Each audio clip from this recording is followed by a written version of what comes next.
আমার স্নেহের সকল ছাত্রছাত্রীকে রাজু স্যার ম্যাথ সলিউশনে স্বাগতম। আজ আমি তোমাদের ক্লাস 6-এর কোষে দেখি 5.1-এর এই অঙ্কগুলো সুন্দরভাবে শেখাবো। আমি তোমাদের খুব সহজ পদ্ধতিতে এবং সঠিক অঙ্কগুলো শেখাবো। তোমরা পুরো ভিডিওটা ভালোভাবে দেখবে, নয়তো বুঝতে পারবে না এবং বেশি দিন মনে রাখতে পারবে না। চলো শুরু করি। তোমরা অঙ্ক বোঝার সময় অবশ্যই কিন্তু পাশে বই রাখবে, তাতে তোমাদের বুঝতে সুবিধা হবে। আমি শেখাবো তোমাদের কোষে দেখি 5.1-এর অঙ্ক লিখে নিয়েছি। এবার দেখো 1 নম্বর অঙ্কগুলো শেখাবো। 1 নম্বরে দিয়ে দিলাম। দেখো প্রশ্নে কি করতে বলা হয়েছে।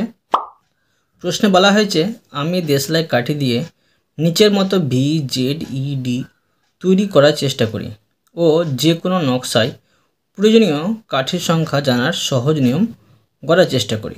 এখন আমি তোমাদের দেখাবো যে একটি ভি নকশা তৈরি করার জন্য কতগুলি কাঠির প্রয়োজন হবে, দুইটি ভি নকশা তৈরি করার জন্য কতগুলি কাঠির প্রয়োজন হবে, তিনটি ভি নকশা তৈরি করার জন্য কতগুলি কাঠের প্রয়োজন হবে, চারটি ভি নকশা তৈরি করার জন্য কতগুলি কাঠের প্রয়োজন হবে, এইভাবে 5টি ভি নকশা তৈরি করার জন্য কতগুলি কাঠের প্রয়োজন হবে এবং 6টি ভি নকশা তৈরি করার জন্য কতগুলি কাঠের প্রয়োজন হবে।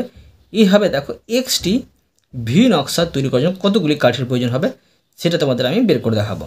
দেখো তো দেখো আমি এখানে একটি ছক করে নিয়েছি, ছকটা পূর্ণ করে নিয়েছি। এবার তোমাদের আমি বোঝাচ্ছি। তো একটির জন্য প্রয়োজনীয় কাঠি হবে, একটি ভিয়ে দেখো 2টি কাঠি লেগেছিল, তো 2কে 1 দিয়ে গুণ করলে 2 হচ্ছে। এবার দেখো 2টি যদি আমি ভি নকশা তৈরি করি, তো একটির জন্য 2 লাগছে, 2টির জন্য 2 দিয়ে গুণ করতে হবে, 2 দুগুণে 4। তো 2 বসে নিয়েছি, একটিতে 2 লাগে, 3টিতে লাগবে 3 দুগুণে 6, একটিতে 2 লাগে, তো 4টিতে লাগবে 4 দুগুণে 8, একটিতে 2 লাগে, 5টিতে লাগবে 10, আর একটিতে লাগে 2 আর 6টিতে লাগে 12। এইভাবে আমি বের করবো। দেখো একটা আমি নিয়ম তৈরি করব, সেই নিয়মটা দেখো। লিখব যে প্রয়োজনীয়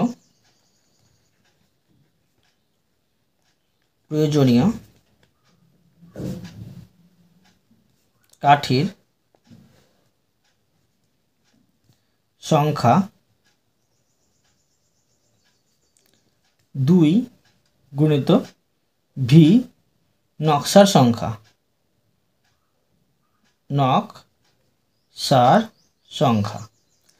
যত নম্বর নকশা হিসাবে বের করব সেই নকশার সংখ্যা এখানে বসাতে হবে। ধরো আমি 8 নম্বর, মানে 8টি ভি এর জন্য কতটি কাঠির প্রয়োজন হবে, 2 এর সাথে 8 গুণ করতে হবে, সেই নিয়মটা। নকশার সংখ্যা লিখে দিলাম। এবার লিখব এখন যদি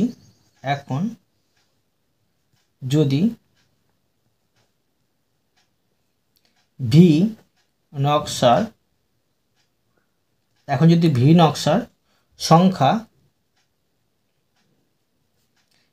x হয়, যদি x হয়, ঠিক আছে, তবে দেখো কাঠির প্রয়োজন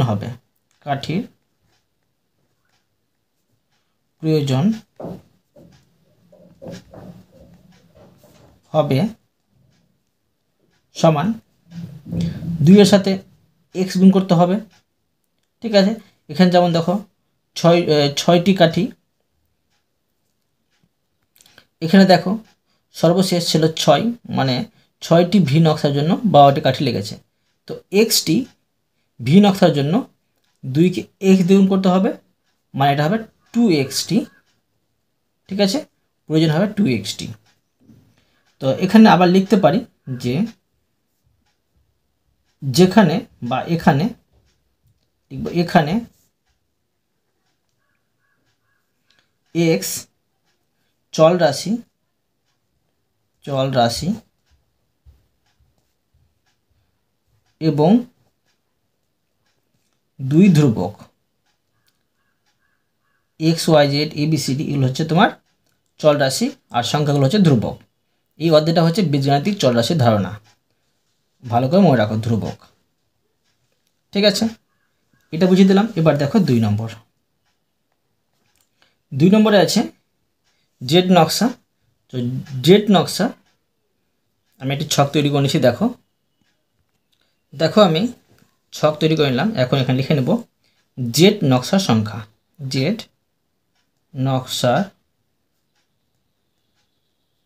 সংখ্যা। আর এখানে লিখব প্রয়োজনীয় কাঠি, প্রয়োজনীয় কাঠি। তো দেখো একটি জেড নকশা তৈরি করার জন্য কতগুলি কাঠি লাগবে। চিত্রে দেখছি যে 3 কাঠি লাগছে, তো 3 গুণিত 1 সমান 3 একে 3। এবার দেখো 2টি জেড নকশা তৈরি করার জন্য 3 গুণিত 2 করতে হবে, 3 দুগুণে 6। 3টি জেড নকশার জন্য 3 গুণিত 3 মানে 3 3 9। আর 4টি জেড নকশার জন্য 3 গুণিত 4 মানে 3 4 12। এবার দেখো 5টি জেড নকশার জন্য 3 গুণিত 5 মানে 3 5 15। আর 6টি জেড নকশার জন্য 3 গুণিত 6 সমান 3 6 18টি কাঠির প্রয়োজন হবে। আবার এই কথাটি লিখে নেব।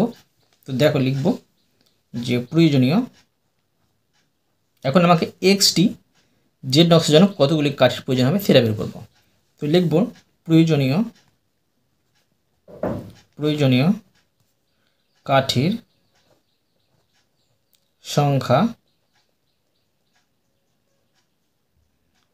সংখ্যা, সমান 3 গুণিত জেড নকশার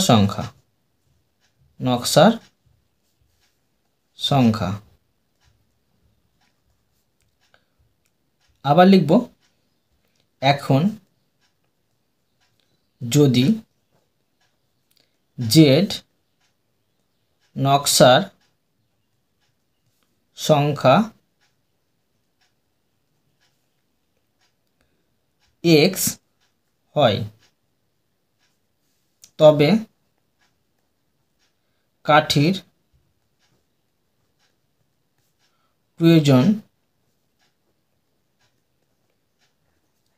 প্রয়োজন হবে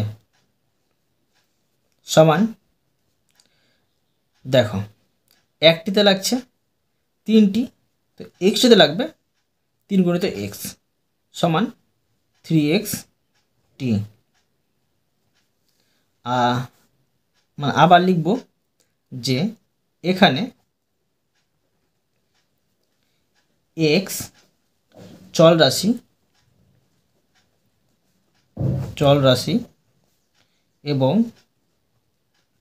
3 ধ্রুবক। ঠিক আছে, এবার দেখো 3 নম্বর, দেখো 3 নম্বর দিয়ে দিলাম আমি। 3 নম্বরে আছে ই নকশা।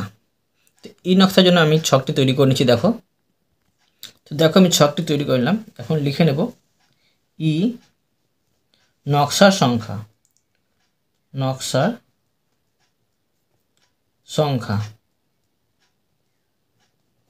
আর এখানে লিখব প্রয়োজনীয় কাঠি।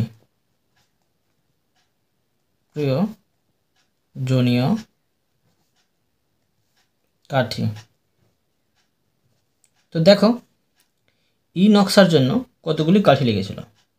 ই নকশার জন্য একটি ই নকশা তৈরি করতে 4টি কাঠি লেগেছিল। তো 4 গুণিত 1 সমান 4 একে 4।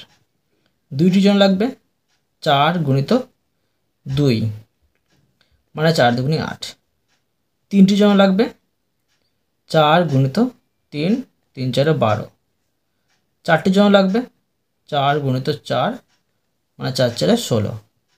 5টি জন লাগবে 4 গুণিত 5 সমান 4 5 20। আর 6টি জন লাগবে 4 গুণিত 6 মানে 4 6 24টি কাঠি। এখন আবার এই নিয়মটি লিখে নেব, এক্সটি নকশার জন্য কতগুলি কাঠি লাগবে। তো লিখব দেখো প্রয়োজনীয়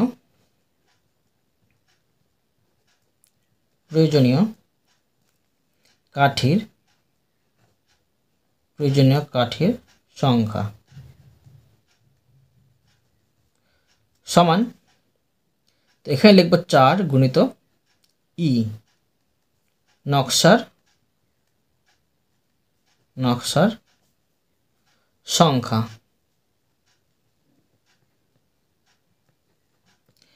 এখন যদি ই নকশার সংখ্যা x হয় তবে কাঠির প্রয়োজন হবে সমান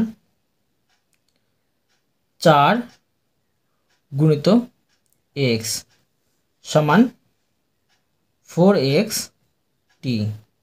ঠিক আছে, তো এখানে লিখতে পারি, এখানে x চল রাশি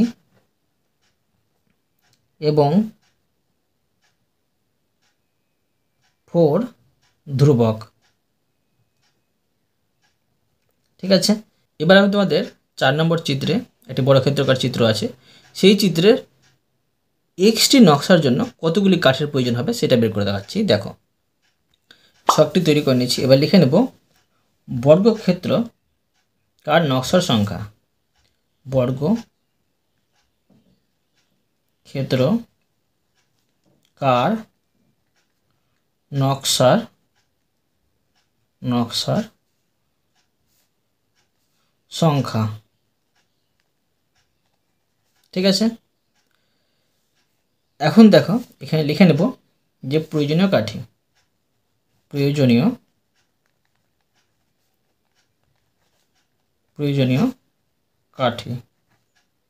তো দেখো, একটি বর্গক্ষেত্রাকার নকশা তৈরি করার জন্য কাঠি লাগছে 4টি।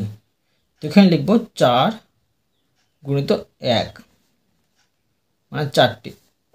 2টি বর্গক্ষেত্রাকার নকশা তৈরি করার জন্য লাগবে 4 গুণিত মানে 4 দুগুণে 8টি কাঠি। 3টির জন্য দেখো 4 গুণিত 3 মানে 12টি।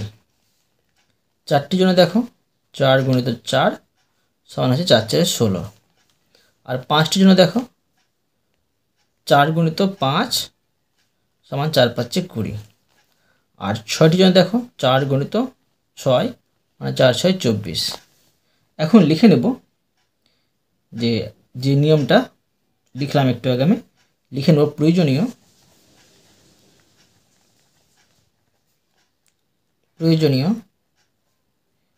কাঠির সংখ্যা 4 গুণিত বর্গক্ষেত্রাকার নকশা সংখ্যা। এখন যদি বর্গক্ষেত্রের সংখ্যা সমান বর্গক্ষেত্রের সংখ্যা x হয় তবে কাঠির প্রয়োজন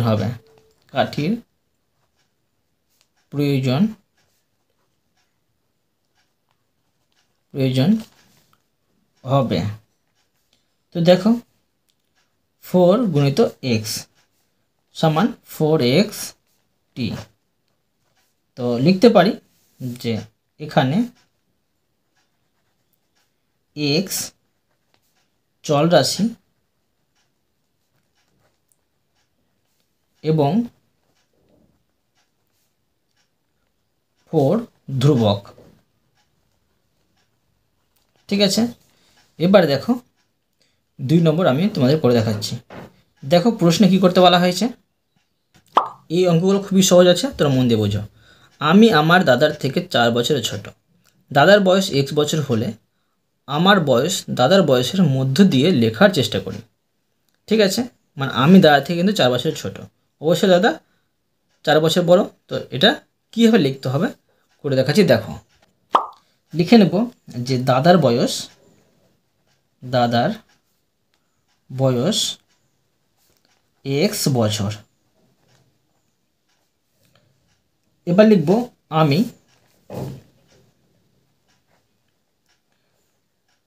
দাদার থেকে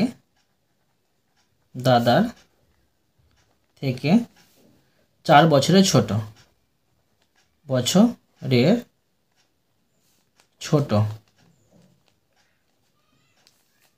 তাই আমার বয়স হবে, বা লিখতে পারি তাই আমার বয়স হবে সমান, দেখো দাদার বয়স কিন্তু x বছর, আর আমি তার থেকে 4 বছরের ছোট, মানে 4 বিয়োগ। তো চল রাশি থেকে ধ্রুব কিন্তু বিয়োগ করা যায় না, এটা হবে বছর। এটাই হলো অ্যান্সার। এবার দেখো 3 নম্বর। দেখো প্রশ্নে কি করতে বলা হয়েছে। দেখো প্রশ্নে বলা হয়েছে রফিকা বেগম ও আজমা খাতুন মালা তৈরি করছে। রফিকা বেগম যতগুলি মালা গাঁথল, আজমা খাতুন তার থেকে 6টি মালা বেশি গাঁথল। আজমা খাতুন কতগুলি মালা গাঁথল তার সংখ্যা জানার সহজ নিয়ম তৈরি করি। এখানে কিন্তু একটি নিয়ম তৈরি করতে বলা হয়েছে, দেখো করে দেখাচ্ছি। তো লিখব ধরি রফিকা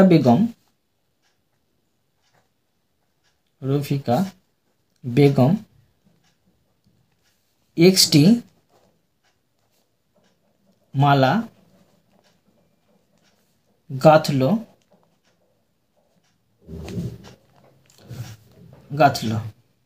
ঠিক আছে। আর লিখব যে আজমা খাতুন 6টি মালা বেশি গাঁথল। এবার লিখব যে আজমা খাতুন 6টি মালা বেশি গাঁথল, ঠিক আছে। অতএব আজমা খাতুন মালা গাঁথল সেটা বের করতে হবে। অতএব আজমা খাতুন মালা গাঁথল।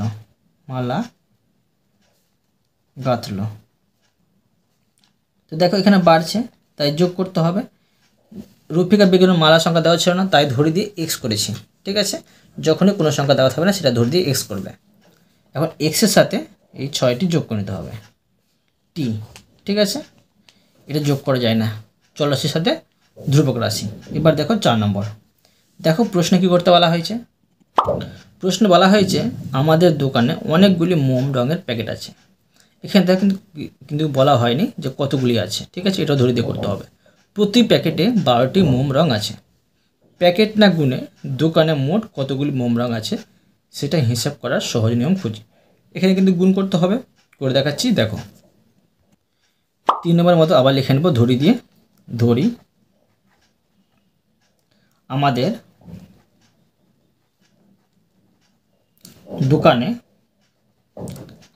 দোকানে xটি মোম রঙের প্যাকেট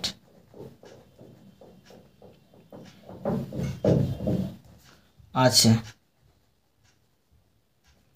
এবার লিখব প্রতি প্যাকেটে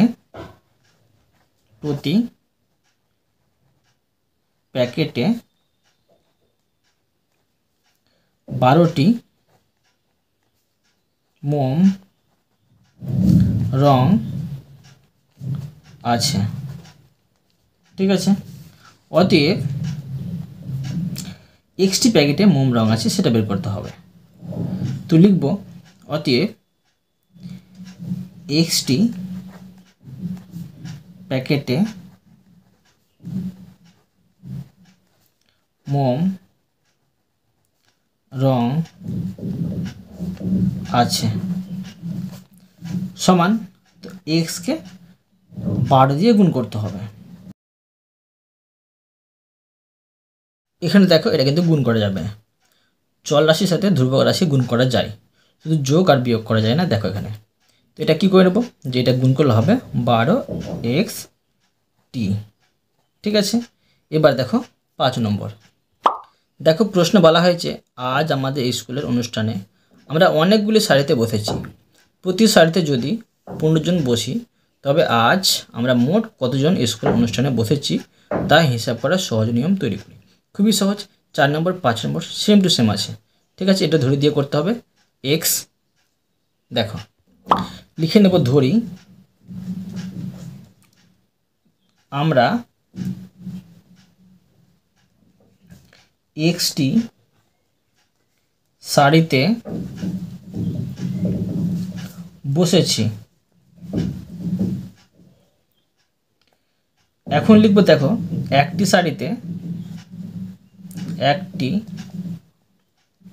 সারিতে 15 জন বসেছি।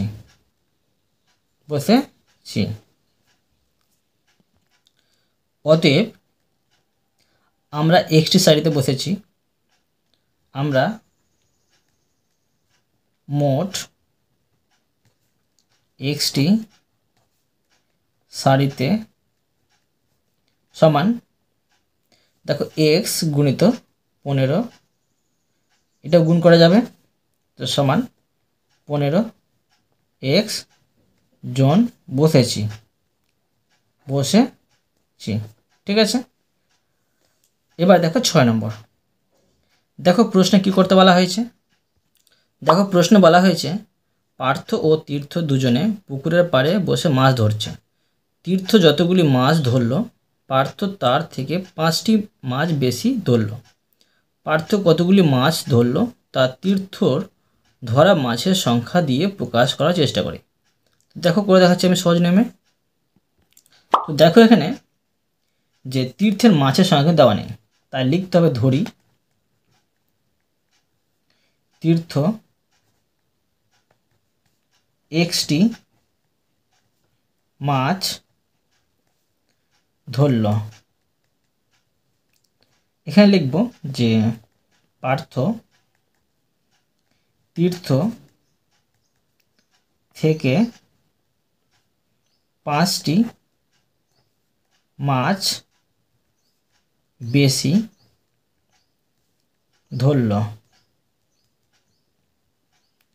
অতএব পার্থ মাছ ধরল। খুবই সহজ এটা অঙ্কটা।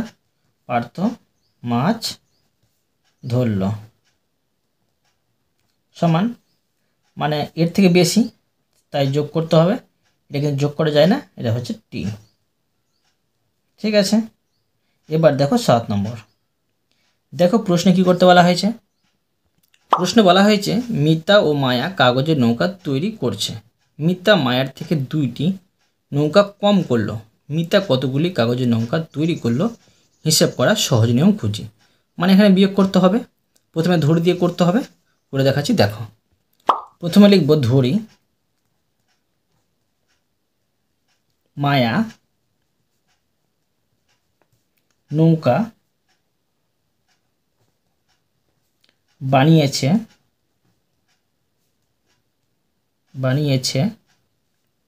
XT।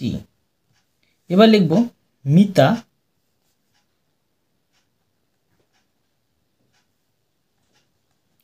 মায়ার থেকে 2টি কম নৌকা বানিয়েছে।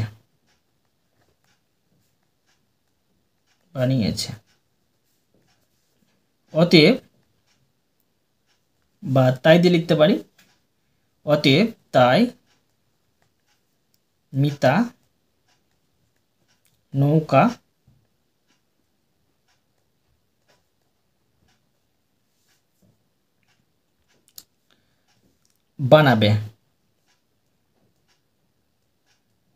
বানাবে সমান, তো এক্স থেকে 2 কিন্তু বিয়োগ, এটা বিয়োগ করা যায় না, টি।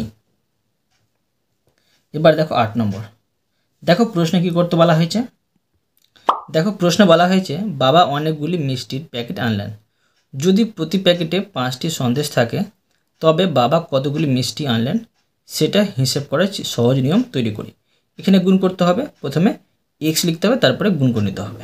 দেখো, তো বাবা কতগুলি মিষ্টির প্যাকেট এনেছে সেটা কিন্তু বলা হয়নি, তাই লিখব ধরি বাবা মিষ্টির প্যাকেট এনেছে, মিষ্টির প্যাকেট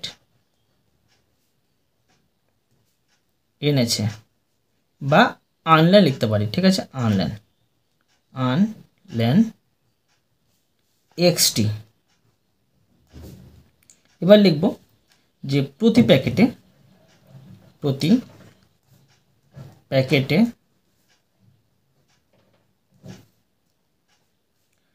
5টি সন্দেশ আছে, অতএব এক্সটি প্যাকেটে সন্দেশ আছে সেটা বের করব। এক্সটি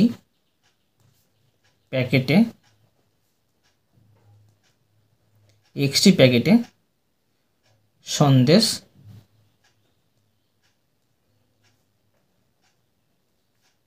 আছে সমান x গুণিত 5, এটা গুণ করা যায়, তো সমান 5x t, মানে এটাই কিন্তু বাবা এনেছে এতগুলি মিষ্টি। এখন দেখো 9 নম্বর করে দেখাবো। দেখো প্রশ্নে কি করতে বলা হয়েছে। প্রশ্ন বলা হয়েছে দিদা আজ নারকেলের সন্দেশ তৈরি করেছেন। দিদা আমাকে যতগুলি সন্দেশ দিলেন আমার ভাইকে তার থেকে 2টি বেশি দিলেন, আমার বোনকে আমার থেকে 3টি সন্দেশ কম দিয়েছে কিন্তু, তাই মানে ভাই ও বোনকে কতগুলি করে সন্দেশ দিলেন তা আমার পাওয়া সন্দেশের অজানা সংখ্যায় হিসাব করি। এটা একটু কঠিন আছে, তোমরা মন দিয়ে বোঝো, আমি করে দেখাচ্ছি। প্রথমে লিখব ধরি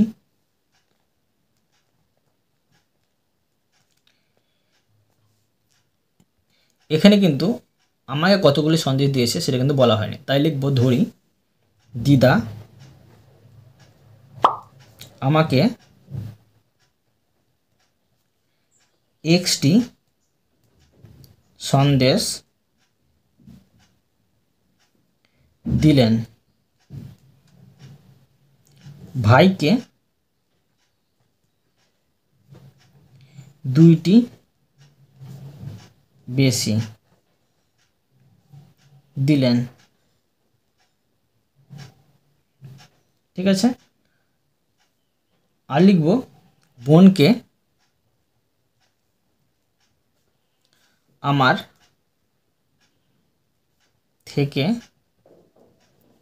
3টি কম দিলেন। এখানে অ্যান্সারগুলো বের করে নেব। প্রশ্ন শুধু বলা হয়েছে ভাই ও বোনকে কতগুলি করে সন্দেশ দিলেন, তো অতএব লিখব অতএব ভাইকে দিদা সন্দেশ দিলেন সমান আমাকে দিয়েছিল এক্সটি, আমার থেকে 2টি বেশি মানে এতটি, ঠিক আছে। এবার লিখব যে বোনকে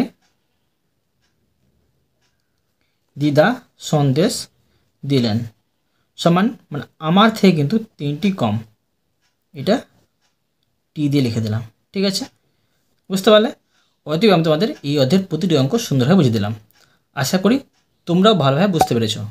তবুও কোথাও যদি বুঝতে না পেরে থাকো আমাকে কমেন্টে জানাবে, আমি তার জন্য ভিডিও নিয়ে আসবো বা অ্যান্সার দেওয়ার চেষ্টা করব।